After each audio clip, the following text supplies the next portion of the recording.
顶个月底，美国的鱼鹰运输机去沖縄基地半月中度载落去海里，8个人全部拢过往。即马美军嘛宣布讲，500只鱼鹰运输机全部拢要停飞。 美军一台 V-22鱼鹰运输机顶个月29伫日本西南外海进行训练飞行的时阵，落伫罗尼岛县屋久岛近海。迄个时阵，掠鱼的人看到军机倒兵严阵导火，落落海了后散去。日本海上保安厅甲附近的渔民嘛加入救援，经过1礼拜的敲找，美军得药，其中8人已经全部罹难。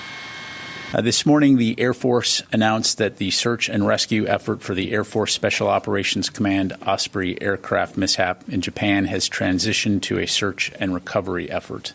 目前相关单位也搁伫找找最后2个失踪美军的遗体，初步调查怀疑是材料故障致使这个事故。伫查明事实原因进前，美军找到宣布全面停飞将近500台鱼鹰机。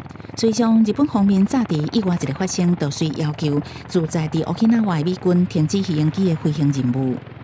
オスプレイについては自衛隊も運用しているところであり、飛行の安全確保のため。 引き続き米側に情報共有を求めてまいりたいと考えております。魚鷹運輸機最近事故真濟，今年8月有一台魚鷹伫澳洲參加軍演的時陣失事，造成3個美國海軍陸戰隊的隊員殉職。去年原來有5個美國海軍官兵坐魚鷹運輸機伫加州執行訓練任務的時陣落來死亡。